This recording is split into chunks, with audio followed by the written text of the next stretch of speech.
but shut in other ways. Why do I think I must hide myself from you?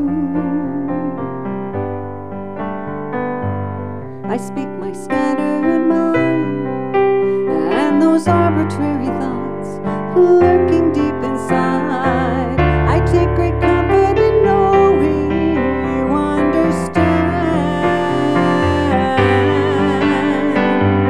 This is the love I know. This is the grace that holds me close, washed in the blood of his love, received as I am. What kind of love is this? If I withhold my heart, he gives me his. I have no reason to hide from this kind of love, the one I know.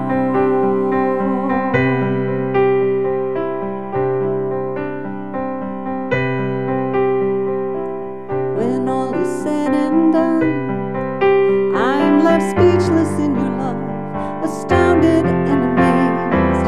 What words could possibly bear my gratitude? This is the love I know. This is the grace that holds me close, washed in the blood of his love, received as I am. What kind of love is this? If I withhold my heart, he gives me his. I have no reason to hide from this kind of love, the one I know. Hope is the evidence that I'm still believing. My faith reaches for my door, but your love is the key. This is the love I know. This is the grace that holds me close, washed in the blood of his love, received as I am.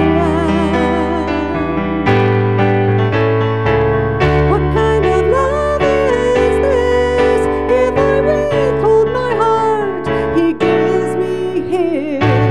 I have no reason to hide from this kind of love, the one I know,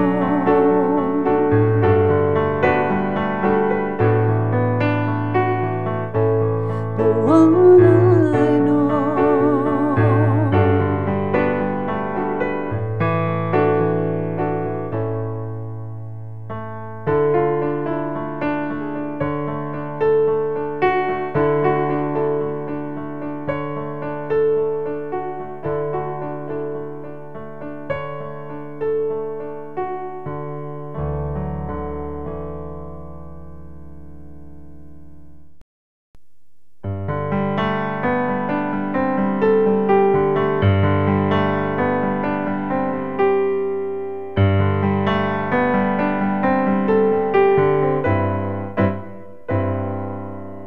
I had become what I was thinking. I had become my enemy. I glance into a mirror and hate what I would see. You could find me walking straight and tall, but inside my eyes look down. A tattered little doormat whose faith could not be found. But when he promised he'd never ever leave me, it was a promise he planned on keeping. And now I believe,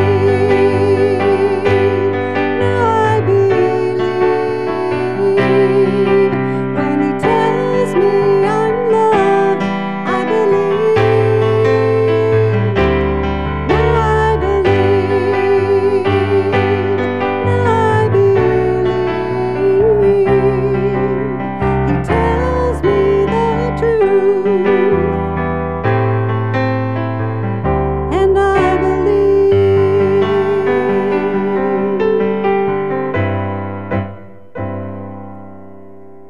I am adopted by my Father.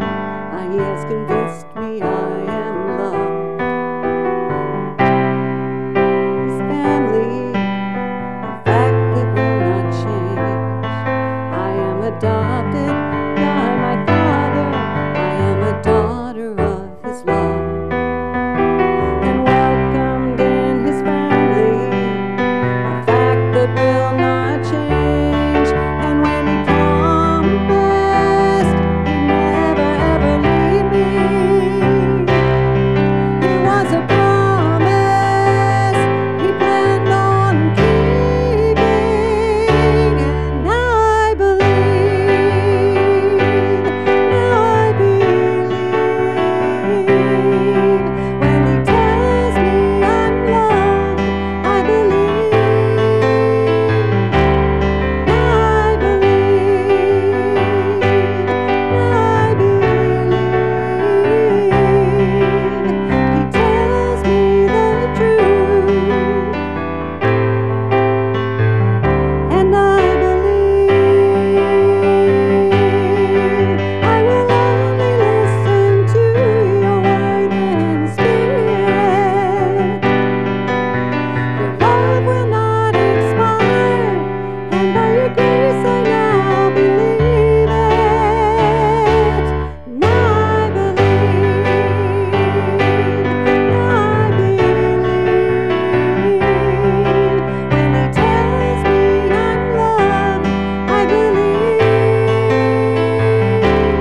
now I believe, now I believe. He tells me the truth, and I believe. He tells me the truth. Oh no, He will not lie to me. Oh no, He tells me the truth, and I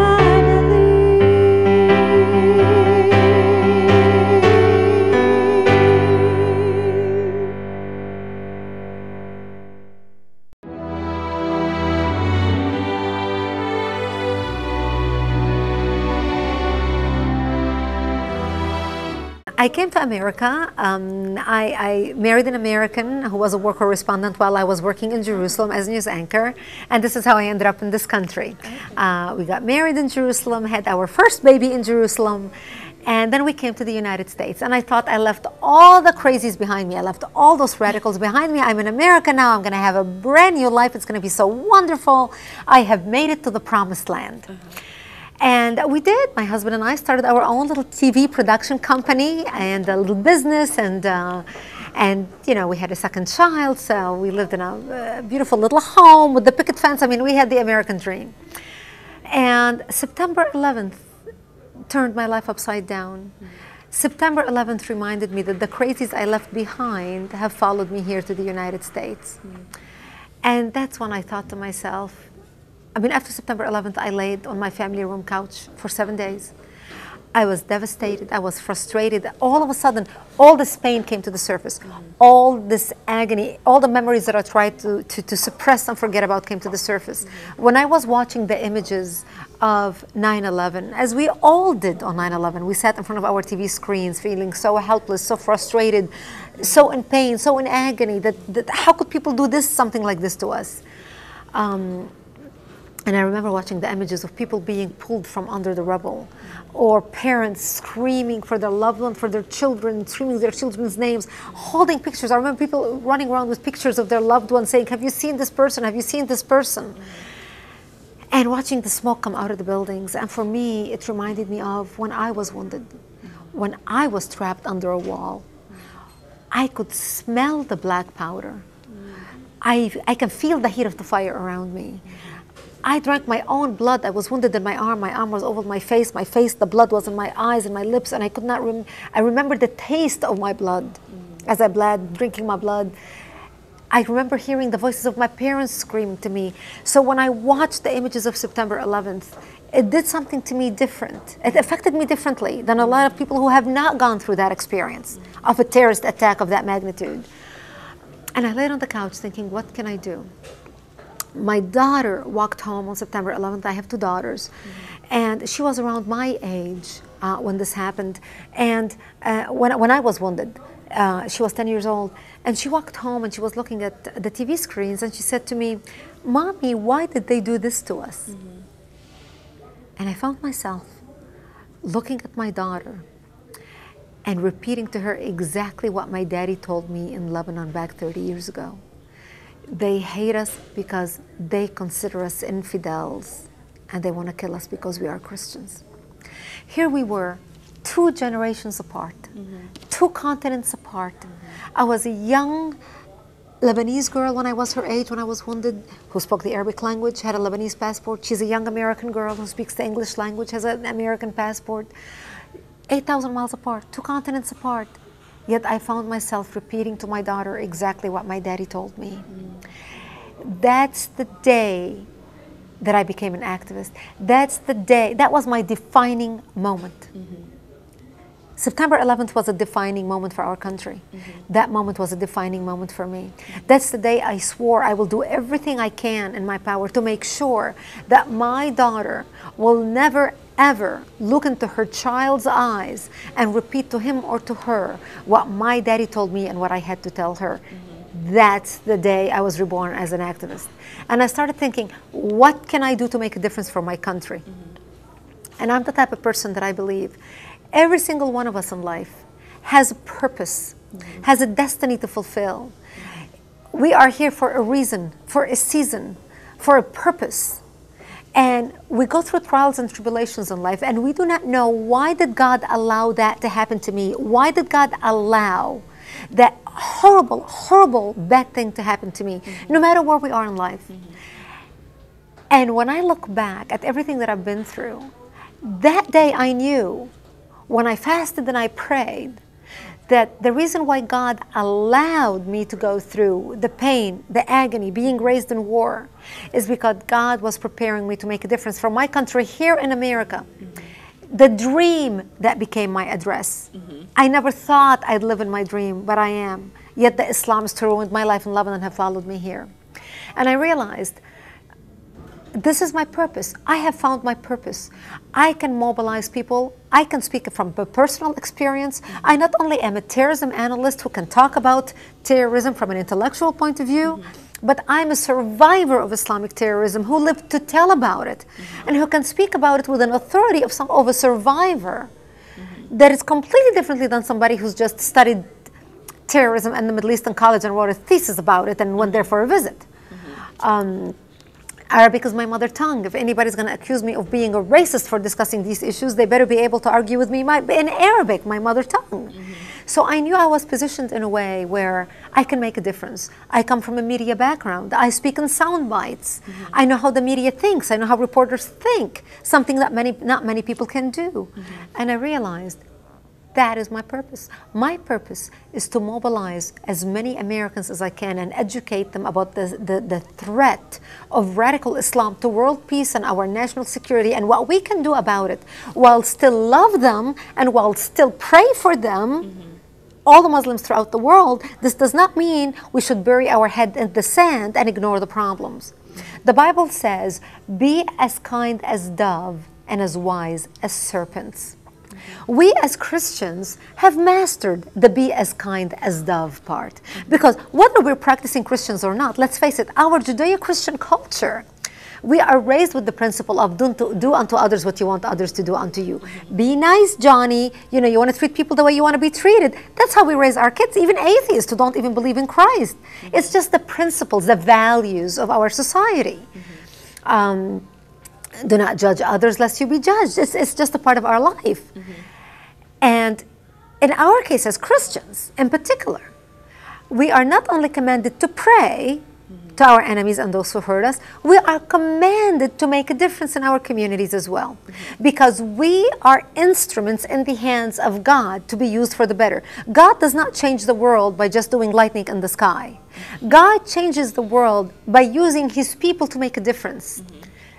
We are here for a purpose, and I found my purpose. So I started traveling and speaking in 2002 worldwide and nationwide.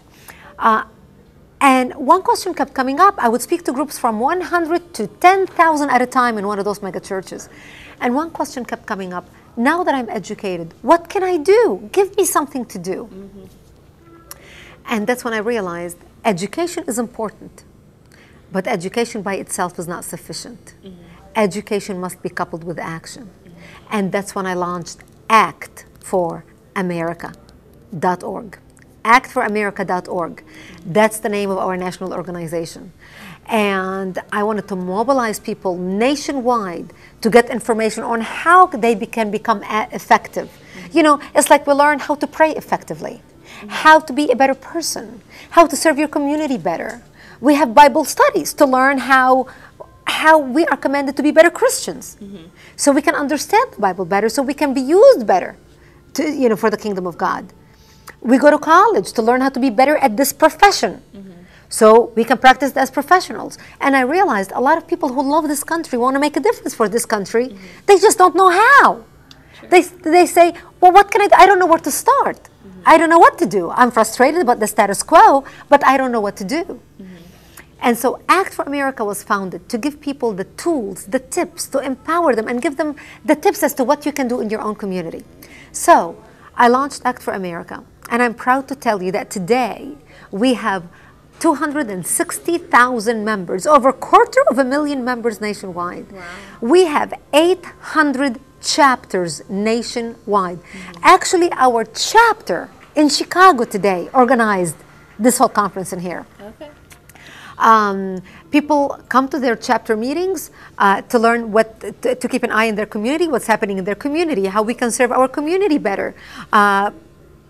Let's keep an eye on what's happening in our community. Do we see any signs of radicalism? How can we work with other groups within our community to network together?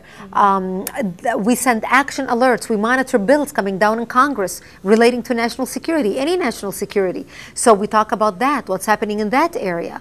We talk about what's happening with the education system, with the infiltration of our schools, for example, and how Islam now is being taught in our public schools, while we Christians cannot even sing Christmas carols. In public schools, we cannot put up a Christmas tree. We don't even call it Christmas holiday anymore. It's winter break.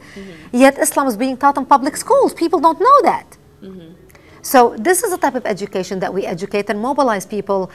We ask people to get on our email list. They can go to actforamerica.org, sign up to get our emails. It's free of charge. It doesn't cost them anything. We want to be able to reach them when there's a bill coming down for a vote in Congress, so they can be notified to call their elected official in a timely manner and say, I'm your constituent, please vote for this bill, I support it, thank you Mr. Joe Smith for serving our country by being on Capitol Hill. I want to make sure you understand that this is how I feel about this bill, you know, either support it or please do not support it. But people need to know that there's a bill coming down for a vote, and if they're not signed up on our emails, they're not going to know. People can go to our website, actforamerica.org, sign up to get our emails and action alerts, because if they don't have time to go to chapter meetings, at least they have time to make a phone call or write a letter. We make it so easy for people to become active. Send a letter to your elected official by simply clicking this button and adding your name. So we make it very easy for them to become active. To give you an idea, with the hearings about Benghazi, for example, it was our organization that kept the hearings going. We want a select committee on Benghazi in Congress. We mobilized our members. We sent an email out. We said, you need to call Speaker of the House, Speaker Boehner, and urge him to push for a select committee, investigative committee on Benghazi. We shut down the phone line at Speaker Boehner's office. This is the Speaker of the House. 3 hours later, we got a phone call from the Speaker of the House saying, I want to sit down with you and talk. Now, this is what, when people come together, they can make a huge difference. When everyone does a little, together we can accomplish a lot. When you can mobilize hundreds of thousands of phone calls to Capitol Hill, that's strength empowered, that's strength in people coming together. I wrote a book in 2006 titled Because They Hate, a Survivor of Islamic Terror Warns America. It was my testimony, the story of my life in detail. I mean, I shared with you here, we've been talking for an hour, but can you imagine what's in the book?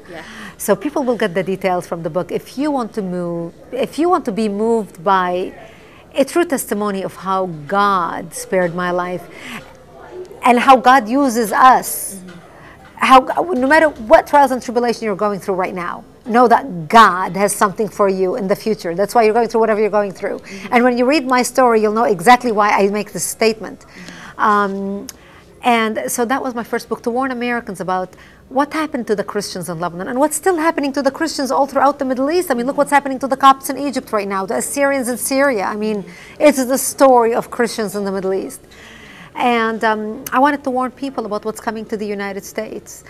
So that book detailed my testimony and my story. In my second book, I talk about Act for America and what we can do and how people can get involved and how we are turning around the rise of radical Islam and how we are working with our elected officials and what every person can do in their own level in their own community. So it's basically to inspire people and motivate them to be involved and be active as Christians and as Americans. We are very concerned about what's happening in the United States right now. Because the Muslim Brotherhood, which is the oldest Islamic terrorist organization in the world, with 70 offshoot Islamic organizations, including Al-Qaeda and Hamas, wrote a plan in 1982, 100-year plan for radical Islam to infiltrate and dominate the West. In the counterterrorism circles, this plan became known as the Project. They wrote the project for the United States in 1991 for the destruction of America from within. And they began implementing their project in the United States in 1991. They focus on every segment of our society. And we already see right now the infiltration of radical Islamist group. They are targeting the inner cities. They're targeting the African American communities. Islam is the fastest growing religion in the African American community is Islam right now. They are targeting them using the race card as a target. They have infiltrated the highest levels of our government. And that is a great concern for us because now they are influencing policy. So this is the reason why we tell people, we want you educated about the issue. This is not against a religion. This is against groups of radicals who are so organized and so mobilized that the American public need to wake up and realize we are dealing with people who have an agenda. Well, we're not paying attention to the problem. They have an agenda. And we need people involved. And this is why I encourage people to go to actforamerica.org and get involved. If they take nothing out of this interview today, this is the one thing that I implore people to do. Go to actforamerica.org and join us. We need you. We need people involved.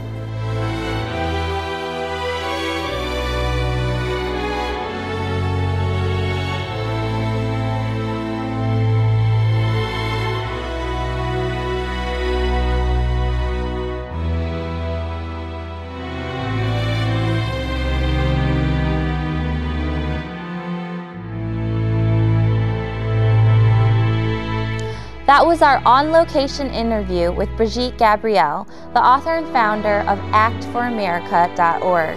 Her story is a powerful one and filled with the hand of God. We appreciate her for sharing, and we appreciate each of you for watching. God is truly great, even in the midst of trying circumstances. Thank you for watching, and good evening.